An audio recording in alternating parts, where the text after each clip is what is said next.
Hey everybody, Donnie here, Purton's Pro Painting Plus. We were cutting around a condo. It's for a friend of mine. Justin, this is for you, buddy. So anyway, what I wanted to do is do a real quick video on how to cut in against the door frame. What works best for us. What we've done and learned throughout the years we've been painting, and it tends to work better for us. It tends to produce and generate straighter lines without using tape. So what we do is we do something we call striking edges. Now when we get here, typically we'll go around, we'll paint all the ceilings first. Our next order of business, obviously, after we get done prepping, of course, that's when we begin the painting. But anyway, our next step would be to strike the edges of the door frames. Typically, if there's a lot of door frames and doors, we, sometimes we'll go ahead and go through and do all the frames and doors while we're at it.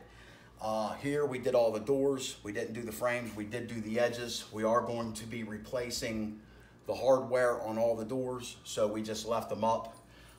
So that way when we pull them down, we'll hit the frames at that point, and it'll be a lot easier for us. However, the doors, we feel, are easier for us to paint while they're hanging, simply because they're out of the way.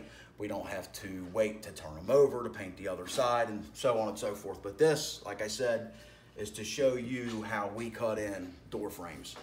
Like I said, we go around and we strike the edges first.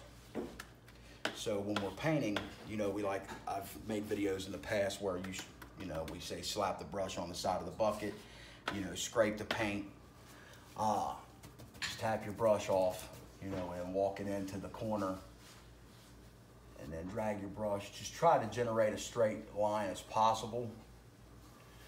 Here the woodwork and the walls are a little rough, so you kind of got to draw your own line. But as you can see, the lines, it's so much easier and so much more quick, in terms of timing, than it would be to go back and do the edges of the frames after which. Another thing that I like to do is, once I've painted a certain amount with a brush, is go back with my whiz roller and roll it as close to the frame as possible. That way we've got that same stippled roll look, nearly the entire wall, without having your roll up to your brush. And because it's hard to get as close with a larger roller, we typically use a 18 or a 14, even sometimes a 9 on smaller walls like this. We'll probably be using a 14 though, because this is a pretty good size unit and it's all going to be one color throughout. So again, you take your brush, tap the excess paint off on the sides, even kind of, knock it off a little bit. That helps, get all the excess off, and it won't build up any lines or any dams or bridges. And then you just drag it on down your frame. I typically like to go back and smooth it out as best as possible, because if there's any streaking, that tends to, eliminate any of the streaking.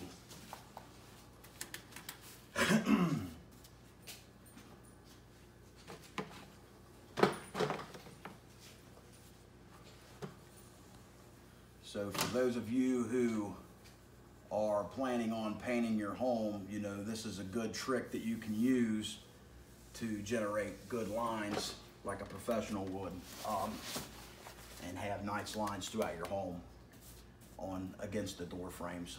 We usually go back and paint the baseboards last, simply because it is a lot easier to paint the baseboards and cut those into the wall, as opposed to doing what we're doing now. Or a lot of times, if we're in a more high-end area, in a high-end home, say Indian Hills, for example, we would probably do the woodwork first, tape it off, caulk it, paint it, pull the tape while the caulking's still wet, as well as the paint, and then we would do the wall. Well, that's actually how we would do it. We'd paint the trim, paint the woodwork, then tape it off, paint the walls, and then pull the tape. And that right there is simply because that creates the straightest line you can imagine. And it's a really good trick. That's something I'll show you a little later on down the road. But for right now, this is how we do door frames. It's a rather effective, simple trick and it gives you a pretty good straight line. Again, this is Donnie, and that's how you do it like a pro. Till next time, happy painting.